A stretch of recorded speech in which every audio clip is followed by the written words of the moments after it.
Hello learners, आप सभी को प्यार भरा नमस्कार। ज्ञान फ्री क्लासेस के यूट्यूब सेशन में आपका बहुत बहुत स्वागत है। तो अभ्यास सीरीज हमारा चल रहा है और एग्जामिनेशन तक ये सीरीज चलने वाला है। आपको प्रैक्टिस सेशंस मिलने वाले हैं सीरीज़ में। डेली एमसीक्यू प्रैक्टिस हम करने वाले हैं। आज है 10 सितंबर और आज हम करने वाले हैं अच्छे अच्छे क्वेश्चंस को प्रैक्टिस। तो इनमें जो अभी एग्जामिनेशन हुआ री एग्ज़ाम, इसके भी कुछ क्वेश्चंस हैं और जो हमारा अभी बैच में चल रहा है, अभी पेपर 1 के क्लासेस जो चल रहे हैं उनसे रिलेटेड भी क्वेश्चंस होने वाले हैं। तो पूरे सेशन को अच्छे से देखिएगा, बहुत कुछ सीखने समझने को मिलने वाला है। स्टार्ट करते हैं फर्स्ट क्वेश्चन से। तो देखिए, ये री एग्ज़ाम में आया हुआ क्वेश्चन है, अभी जस्ट जो एग्जामिनेशन हुआ है यूजीसी नेट का। ये कह रहा है कि एक दुकानदार पहले किसी वस्तु की कीमत 12% बढ़ाता है और फिर 20% की छूट की घोषणा करता है। मूल कीमत पर वास्तविक छूट कितना है? A shopkeeper first increases the price of an item by 12% and then announces a discount of 20%. The actual discount on the original price is। अब इसमें हमें सॉल्व करना होगा। सबसे पहले देखिए, हम मान लेते हैं कि ओरिजिनल प्राइस जो है वो 100 है ना, 100 मान लेते हैं ताकि हमें कैलकुलेशन में आसानी हो जाएगा। तो अगर ओरिजिनल प्राइस जो आइटम का है वो 100 रुपये है और ये कह रहा है कि शॉपकीपर ने पहले तो 12% से बढ़ा दिया, तो आपको मालूम है कि भाई 100 का अगर हम 12% करेंगे तो ये हो जाएगा 12 रुपये। तो ये हो जाएगा आपका जो है 112 रुपये, है ना। 112 हो गया इसका प्राइस 12% बढ़ने के बाद। अब इसके बाद ये कह रहा है कि 20% का डिस्काउंट इन्होंने अनाउंस कर दिया। तो इसके ऊपर 20% का डिस्काउंट का मतलब हो गया कि 20% ऑफ दिस अमाउंट। तो यानी कि अगर हम 20% करें 112 का, है ना, क्योंकि ये जो 12% बढ़ने के बाद 112 हुआ, अगर उसका हम 20% निकालते हैं तो हमारे पास आ जाता है 112 इंटू 2 करिए 22.4। तो 22 रुपये 40 पैसे जो है ये डिस्काउंट अमाउंट हो गया हमारा, है ना। ये इन्होंने डिस्काउंट किया, डिस्काउंट अमाउंट, क्योंकि ये 20% इन्होंने किया इस वाले अमाउंट पे जो हमारा 12% इंक्रीमेंट के बाद हुआ। तो नया प्राइस क्या होगा डिस्काउंट के बाद? New price after discount. तो ये हो जाएगा आपका 112 माइनस 22.4 यानी कि 89.6। ओके, ये हमारा नया आपका प्राइस हो जाएगा डिस्काउंट के बाद। तो एक्चुअल डिस्काउंट ओरिजिनल प्राइस पे कितना हुआ? तो ओरिजिनल प्राइस कितना था? 100 रुपये। और ये पूछ रहा है एक्चुअल डिस्काउंट बताइए ओरिजिनल प्राइस पे। तो 100 रुपये पे अगर हम 89.6 माइनस करें, इसमें से 89.6 इसमें से माइनस करें तो हमारे पास बचता है 10 रुपये 40 पैसे, है ना। 10.4। अगर इसका हम परसेंटेज निकालें कि ये 100 का कितना परसेंट होगा, तो ऑफकोर्स 100 का 10.4 जो है 10.4% ही होगा। तो 10.4 डिवाइडेड बाई 100 अगर आप करते हो और इंटू में 100, तो आपके पास आ जाएगा 10.4%, है ना, 10.4%। यही ओरिजिनल प्राइस पे डिस्काउंट हुआ है। सबसे पहले क्या किया इन्होंने? 12% का इंक्रीमेंट किया, तो ये 112 रुपये हो गया। अब इसके बाद 20% का डिस्काउंट दिया, तो यानी कि 22 रुपये 40 पैसे का डिस्काउंट हुआ। और 112 रुपये में से 22 रुपये 40 पैसे घटाया हमने, तो 89.6 रुपीज़ आ गया हमारे पास। अब कह रहा है कि ओरिजिनल प्राइस पे ये कितना होता है, तो 89.6 को हम माइनस करेंगे ओरिजिनल प्राइस यानी 100 रुपये से, तो हमारे पास 10 रुपये 40 पैसे आया। अब हमें ये देखना है कि ये 10 रुपये 40 पैसे कितना परसेंट है ओरिजिनल प्राइस का। तो 10.4 अपॉन 100 इंटू 100 करेंगे तो हमारा परसेंटेज निकल आया, दैट इज 10.4%। तो बी ऑप्शन जो है इसका करेक्ट आंसर हो जाएगा 10.4%, 10.4%। तो आई होप कि ये क्वेश्चन आपका क्लियर हो गया होगा। ऐसे ही जो है हम इंटरेस्टिंग क्वेश्चंस प्रीवियस ईयर भी और साथ ही साथ खुद के बनाए हुए क्वेश्चंस भी आपके लिए लेके आते रहेंगे। तो डेली जुड़िए इन सेशन से ज़्यादा शेयर करिए, लाइक कर दीजिए इस वीडियो को, क्योंकि यूट्यूब इस काम को दूसरों को रेकमेंड करेगा, ये कम्युनिटी और बड़ी बनेगी, हमें भी मोटिवेशन मिलेगा। अब अगला क्वेश्चन है, what can not be held as a correct motive of the question answer technique in teaching. बताइए, शिक्षण में प्रश्न उत्तर तकनीक का सही उद्देश्य क्या नहीं माना जा सकता है। अब ये क्वेश्चन भी बहुत जो है रिसेंट वाले एग्जाम में ही आया है, बहुत इंपॉर्टेंट क्वेश्चन है। और देखिए, पहला है नॉलेज टेस्ट करने के लिए यानी ज्ञान का परीक्षण करने के लिए। दूसरा है कठिनाई का पता लगाने के लिए, लोकेटिंग द डिफिकल्टी। तीसरा है to intimidate and hamper self confidence यानी डराना और आत्मविश्वास में बाधा डालने के लिए। या फिर to promote thinking and originality यानी सोच और मौलिकता को बढ़ावा देने के लिए। कह रहा है कि बताइए, क्वेश्चन आंसर टेक्निक जिसे हम सोक्रेटिक मेथड भी कहते हैं, छोटी छोटी बातें आपको मैं बताता रहता हूँ क्वेश्चंस के दौरान, इनको जरूर याद रखिए। सुकरात विधि या सोक्रेटिक मेथड इन्हें हम कहते हैं, क्वेश्चन आंसर टेक्निक है ये। तो कह रहा है कि इनमें से किसके लिए ये नहीं यूज़ होता या फिर इसका करेक्ट मोटिव कौन सा नहीं है। तो देखिए, अगर हम बात करें क्वेश्चन आंसर टेक्निक के लिए, तो कई बार इसको हम नॉलेज टेस्ट करने के लिए लेते हैं, ताकि क्वेश्चन आंसर करके और हम क्लास में देख सकें कि कितने बच्चों को क्या क्या आता है, कितने बच्चों को किन टॉपिक्स में प्रॉब्लम आ रहा है। इसको भी जानने के लिए हम क्वेश्चन आंसर टेक्निक का यूज़ कर सकते हैं, क्वेश्चंस प्रोब कर सकते हैं। इसके साथ साथ जो क्रिटिकल थिंकिंग है और ओरिजिनलिटी है, इसको भी बढ़ावा देने के लिए हम कर सकते हैं। लेकिन कभी भी हमारा लक्ष्य क्वेश्चन आंसर टेक्निक के जरिए क्वेश्चंस पूछ के बच्चों को डराना और उनके जो सेल्फ कॉन्फिडेंस है उसको नीचा गिराना बिल्कुल नहीं होता है। तो ये नेगेटिव पॉइंट है और ये कभी भी एक करेक्ट मोटिव नहीं माना जाएगा। तो सी इसका करेक्ट आंसर है और ये रिसेंट एग्जाम में आया हुआ क्वेश्चन है। ठीक है, अभी जो री एग्ज़ाम आपका हुआ है, जिसका अभी आंसर की रिलीज़ किया गया, उसमें आया हुआ प्रश्न है ये। अगले प्रश्न में चलते हैं। ये भी आपका री एग्ज़ाम में आया हुआ प्रश्न है, जो अभी रिसेंट एग्ज़ाम हुआ है, इसमें आया हुआ प्रश्न है। और लोग कहते हैं कि सिंपल क्वेश्चंस आते नहीं हैं। अब इससे भी सिंपल क्वेश्चन क्या होगा बताइए।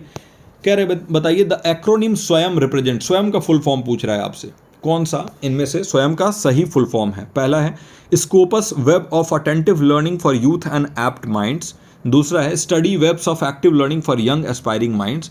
तीसरा है systematic way of active learning for youthful aspiring minds. और चौथा है structured way of adaptive learning for young adults in modern times. तो देखिए, बार बार मैंने आपको बताया है, बहुत ही अच्छे से ध्यान में रखिए इस चीज़ को। स्टडी वेब्स है ना, study webs of active learning for young aspiring minds, यही है स्वयं का फुल फॉर्म। ठीक है, और स्वयं जो है ये इंडियन गवर्नमेंट द्वारा एक इनिशिएटिव है। क्या है ये? तो आपके इंडियन गवर्नमेंट द्वारा चलाया गया एक इनिशिएटिव है ऑनलाइन एजुकेशन के लिए। Study webs of active learning for young aspiring minds इसका फुल फॉर्म है। और ये बहुत ही वैरायटी देता है कोर्सेज में स्टूडेंट्स को, और इसका जो है चार्ज नहीं लेता है ना। तो ये जो है स्वयं है। अगले क्वेश्चन पे चलते हैं। अगला क्वेश्चन है, बताइए बर्लो के SMCR मॉडल ऑफ कम्युनिकेशन में कौन सा कंपोनेंट जो है वो मीडियम के तौर पे दर्शाया गया है। यानी बर्लो के जो संचार के SMCR मॉडल है, इसमें कौन सा घटक उस माध्यम को संदर्भित करता है जिसके माध्यम से संदेश भेजा जाता है, बताइए। तो बर्लो के SMCR मॉडल में आपको मालूम है कि एक सोर्स होता है, एक मैसेज होता है, एक चैनल होता है और एक रिसीवर होता है। 4 यहाँ पर आपके कॉम्पोनेंट होते हैं। तो इनमें से कौन सा कॉम्पोनेंट है जिसको हम कह रहे हैं कि ये मीडियम यानी माध्यम के लिए दर्शाया गया है। तो सोर्स आपको मालूम है कि सोर्स मतलब जहाँ से स्टार्ट हो रहा है कम्युनिकेशन। मैसेज यानी बॉडी ऑफ द कम्युनिकेशन, क्या मैसेज आप भेजना चाहते हो, ये कोई इन्फॉर्मेशन हो सकता है, कोई थॉट हो सकता है, कुछ भी हो सकता है। चैनल, चैनल यानी मीडियम है ना, चैनल को ही मीडियम के तौर पे दर्शाया जाता है बर्लो के SMCR मॉडल पे, यही इसका करेक्ट आंसर हो जाएगा। और रिसीवर आपको मालूम है कि जिनको मैसेज भेजा जाता है, जो मैसेज को रिसीव करते हैं वो हो गए रिसीवर। तो channel is the correct answer for this question. ठीक है, SMCR मॉडल में। अब अगले क्वेश्चन पे चलते हैं। What is the primary focus of the transactional model of communication? बताइए संचार के लेन देन मॉडल का प्राथमिक फोकस क्या है। ट्रांजैक्शनल मॉडल के बारे में बात कर रहा है, इसका मेन फोकस पूछ रहा है, प्राइमरी फोकस। पहला है फीडबैक यानी प्रतिक्रिया, दूसरा है नॉइज, तीसरा है लीनियर फ्लो ऑफ कम्युनिकेशन संचार का रैखिक प्रवाह, और चौथा है simultaneous interaction between sender and receiver यानी प्रेषक और प्राप्तकर्ता के बीच एक साथ बातचीत।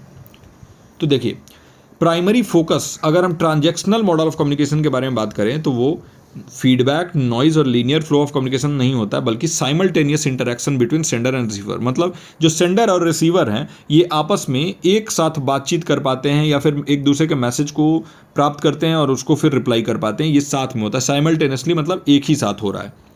ये लीनियर फ्लो नहीं होता है, बल्कि ये एक डायनेमिक फ्लो ऑफ कम्युनिकेशन है जिसमें दोनों ही पार्टीज इन्वॉल्व होती हैं, यानी कि सेंडर रिसीवर। तो सेंडर कभी रिसीवर बन जाते हैं, कभी रिसीवर जो है सेंडर बन जाते हैं। आप ही अगर किसी से मैसेज से चैट कर रहे हो, व्हाट्सएप चैटिंग कर रहे हो, तो एक बार आप मैसेज सेंड किए तो आप मैसेज सेंडर बन गए और जो अदर पार्टी है वो रिसीवर बन गए। एक बार उन्होंने मैसेज सेंड किया तो वो सेंडर बन गए, आप रिसीवर बन गए। तो यही चलता है। तो इसका जो करेक्ट आंसर हो जाएगा वो हो जाएगा D. Transactional model of communication focus करता है कम्युनिकेशन को एक कंटिन्यूअस और साइमल्टेनियस प्रोसेस के रूप में दिखाने के लिए, जहां दोनों पार्टीज जो है वो साइमल्टेनियसली मैसेजेस को सेंड करती हैं और रिसीव करती हैं। लीनियर मॉडल में ये नहीं होता है। लीनियर मॉडल जो है, ये जो इसके बारे में बात कर रहा है, ये वन वे मॉडल होता है। वहीं आपका जो ये ट्रांजैक्शनल मॉडल है ये टू वे मॉडल है। अगले क्वेश्चन पे चलते हैं। अगला क्वेश्चन है which of the following is not an element of the Shannon Weaver model of communication. बताइए निम्नलिखित में से कौन संचार के शैनन वीवर मॉडल का तत्व नहीं है, बताइए इसमें से। इस टाइप के क्वेश्चन जो है आपके एग्जामिनेशन में आ सकते हैं। नॉट पूछ रहा है ना, और शैनन वीवर मॉडल के बारे में पूछ रहा है। तो इनमें से कौन सा शैनन वीवर मॉडल का एक एलिमेंट नहीं है? पहला है इनकोडर, दूसरा है डिकोडर, तीसरा है फीडबैक और चौथा है नॉइज़। बताइए इनमें से कौन सा नहीं है? ठीक है, शैनन वीवर मॉडल एक लीनियर मॉडल है, ये बात एकदम ध्यान में रखिए, है ना। और जो भी लीनियर मॉडल होता है ना, तो लीनियर मॉडल में कभी भी फीडबैक के बारे में बात नहीं होगा, याद रखिएगा। लीनियर मॉडल का मतलब क्या हो गया कि सेंडर ने एक मैसेज को किसी चैनल के थ्रू रिसीवर तक पहुंचा दिया। अब रिसीवर को मैसेज किस तरीके से पहुंचा, रिसीवर ने उस मैसेज को समझा कि नहीं समझा, है ना, वो बिल्कुल पता नहीं चल पाता है, क्योंकि इसमें फीडबैक का कोई मैकेनिज्म है ही नहीं, है ना। तो ये जो एलिमेंट पूछ रहा है शैनन वीवर मॉडल का, तो सी फीडबैक यानी प्रतिक्रिया जो है इसका करेक्ट आंसर हो जाएगा, क्योंकि शैनन वीवर मॉडल में एनकोडर होता है, जो सेंडर होता है उसको एनकोडर कहते हैं, जो मैसेज होता है वो होता है चैनल होता है, रिसीवर होता है यानी डिकोडर होता है, नॉइज़ भी यहाँ पर बताया गया है कि होता है, लेकिन फीडबैक जो है ये पार्ट नहीं है इस मॉडल का। और ये आगे आने वाले मॉडल्स में इसको इंट्रोड्यूस किया गया था फीडबैक वाले पार्ट को, तो इसका करेक्ट आंसर हो जाएगा सी फीडबैक।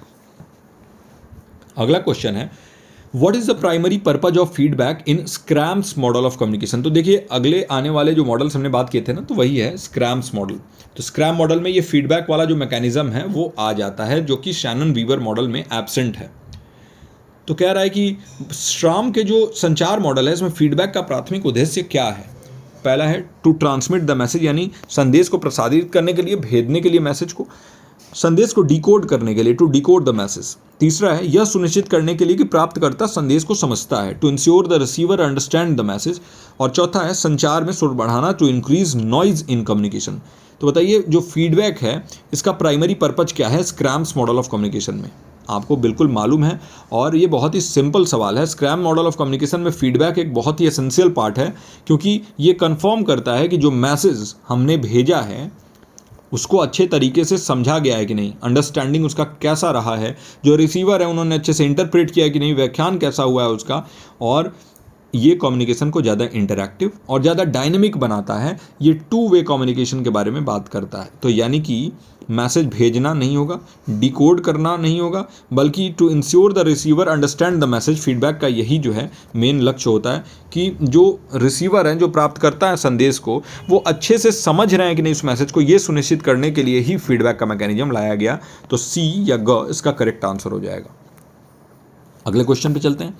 अगला क्वेश्चन है a teacher using the question answer technique wants to locate a students learning difficulty. बताइए जो एक शिक्षक हैं वो छात्र के सीखने की कठिनाइयों का पता लगाना चाहते हैं और उसके लिए वो प्रश्न उत्तर तकनीक का उपयोग करते हैं।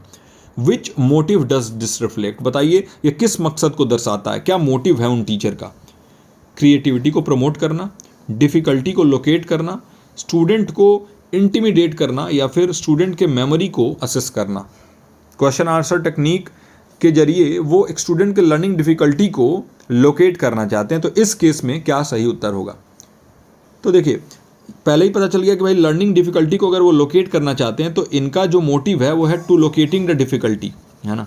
तो ये इसका करेक्ट आंसर हो जाएगा, कठिनाई का पता लगाना। लेकिन अगर ये ऑप्शन में ये नहीं देता कि to locate a student learning difficulty, बस ये कह देता कि a teacher is using the question answer technique, तो which motive does this reflect, और ये जो है लोकेट वाला जो ये पॉइंट है ये नहीं होता, तो फिर इसका जो करेक्ट आंसर होता वो ए भी हो जाता, बी भी हो जाता और डी भी हो जाता। इंटिमिडेट करना नहीं होता, कभी भी डराना जो है वो छात्र को डराना या किसी भी तरीके से उसको हमें नीचे दिखाना, ये कभी भी लक्ष्य नहीं होता है क्वेश्चन आंसर टेक्निक का। तो उस केस में ये तीनों हो जाता, लेकिन अभी जो है ये लोकेटिंग स्टूडेंट लर्निंग डिफ़िकल्टी के बारे में बात कर रहा है, यानी कि छात्र के सीखने की कठिनाइयों का पता लगाने के बारे में। तो इसका जो करेक्ट आंसर होगा वो होगा कठिनाई का पता लगाना, टू लोकेट द डिफ़िकल्टी। अगला प्रश्न है in Aristotle's model of communication which of the following is the most critical element in delivering a persuasive message. बताइए अरस्तु के संचार मॉडल में प्रेरक संदेश देने में निम्नलिखित में से कौन सा सबसे महत्वपूर्ण तत्व है? यहाँ पर एरिस्टोटल मॉडल ऑफ कम्युनिकेशन के बारे में बात हुआ है। एरिस्टोटल मॉडल ऑफ कम्युनिकेशन आपको मालूम है कि सबसे बेसिक मॉडल ऑफ कम्युनिकेशन होता है, और इसका प्राइमरी फोकस होता है क्या कि जो स्पीकर है ना वो ऑडियंस को परसुएड कर रहे हैं। ऑडियंस जो है वो रिसेप्शन होता है उनका, मतलब वो रिसीव करते हैं, रिस्पॉन्स करते हैं, और इनका ऑडियंस का जो रिसेप्शन और रिस्पॉन्स है ना ये बहुत ही इंपॉर्टेंट है कम्युनिकेशन के सक्सेस के लिए, खासतौर से परसुएसिव सेटिंग में। जैसे स्पीच कोई दे रहा है, आप कहीं स्टेज पे गए हुए हो, आपने स्पीच दिया, तो उस केस में जो है हम बात कर रहे हैं। तो कह रहा है कि अरस्तू के संचार मॉडल में प्रेरक संदेश देने में निम्नलिखित में से कौन सा सबसे महत्वपूर्ण तत्व है। तो देखिए, अगर आप किसी को परसुएड करना चाहते हो, किसी को अपने बात को मनवाना चाहते हो, है ना, तो इसके लिए आप क्या करोगे, उसको एक ऑडियंस की ज़रूरत होगी, है ना। आप किससे बात करोगे, किसको परसुएड करोगे, है ना। तो इसके लिए जो कह रहा है कि सबसे क्रिटिकल एलिमेंट कौन है, तो वो ऑडियंस है, क्योंकि श्रोता को ही तो परसुएड करना है। लीडर्स क्या करते हैं, नेता क्या करते हैं, वो परसुएड करते हैं श्रोतागण को जो वहाँ पर स्पीच सुनने आए हैं। तो अरिस्टोटल के मॉडल ऑफ कम्युनिकेशन में इसी के बारे में बात किया गया और ऑडियंस का बहुत ही इंपॉर्टेंट रोल है। तो इसलिए इसका जो करेक्ट आंसर हो जाएगा वो हो जाएगा ऑडियंस। अब अगला क्वेश्चन और आज का आखिरी क्वेश्चन है, which of the following models introduce the concept of noise in communication. बताइए निम्नलिखित में से किस मॉडल ने संचार में शोर की अवधारणा पेश की। इंपॉर्टेंट क्वेश्चन है और आने वाले आपके एग्जामिनेशन में आ सकता है इस टाइप का क्वेश्चन। पहला है बर्लो एसएमसीआर मॉडल, दूसरा है ट्रांजैक्शनल मॉडल, तीसरा है शैनन वीवर मॉडल और चौथा है स्क्रैम्स मॉडल। तो देखा आपने, हमने आज जो क्वेश्चन सॉल्व किए उसके जरिए इन चारों ही मॉडल्स को भी हमने पूरा कर लिया। बहुत ही संक्षिप्त में, बहुत ही कंसाइज वे में मैंने आपको ये सारे मॉडल समझा भी दिए और इसके साथ साथ ये देखिए कि एक बेहतरीन क्वेश्चन भी यहाँ पे निकल के आ गया कि नॉइज़ वाला कॉन्सेप्ट जो है वो कम्युनिकेशन में किस मॉडल ने दिया था। तो नॉइज़ का कॉन्सेप्ट जो है वो शैनन वीवर मॉडल में आया था। Shannon Weaver model of communication जो है ना, ये पहले इंट्रोड्यूस किया गया था नॉइज़ का कॉन्सेप्ट इसी के अंदर। और नॉइज़ होता क्या है, तो कोई डिस्टॉर्शन है या फिर कोई इंटरफेरेंस होता है कम्युनिकेशन में, है ना। तो कम्युनिकेशन में कोई भी इंटरफेरेंस है या फिर कोई भी डिस्टॉर्शन है तो इसको हम कहते हैं नॉइज़, यानी अवरोध या फिर कोई बाधा अगर आपके संचार में आ रहा है तो इसको हम नॉइज़ कहते हैं। और ये जो मैसेज की क्लैरिटी है, कि जो संदेश है वो बहुत ही अच्छे तरीके से, स्पष्ट तरीके से पहुंच रहा है कि नहीं ऑडियंस तक, उसको ये बाधित करती है। तो ये पहली बार शैनन वीवर मॉडल में आया था। आपको मालूम है कि ये वन वे मॉडल है Shannon Weaver model. Schramm model जो है इसमें फीडबैक वाला जो मैकेनिज्म है वो पहली बार आया था। तो याद रखिएगा इस चीज़ को, स्क्रैम फीडबैक, शैनन वीवर जो है वो नॉइज़। इसके लिए याद, ट्रांजैक्शनल क्या है, ये साइमल्टेनियसली एक साथ यहाँ पर संदेश को भेजा जा सकता है और प्राप्त किया जा सकता है। और एसएमसीआर मॉडल के बारे में आपको मालूम ही चल गया, पहले ही हमने बात किया कि सेंडर, मैसेज, चैनल और रिसीवर के बारे में यहाँ पे बात होता है। तो ये थे आज के क्वेश्चंस और ये सारे ही क्वेश्चंस बहुत इंपॉर्टेंट हैं। तो बहुत अच्छे तरीके से फॉलो करिए इस सीरीज़ को। कैसा लग रहा है ये सीरीज, कैसा लग रहा है हमारा ये प्रयास, ज़रूर कमेंट के जरिए बताइए। आपका एक बहुमूल्य कमेंट हमको बहुत ज़्यादा मोटिवेट करता है। इस वीडियो में यहीं तक, मैं मिलता हूँ आपसे अगले वीडियो में। टिल देन आप अपना और अपनों का ख्याल रखिए। नमस्कार।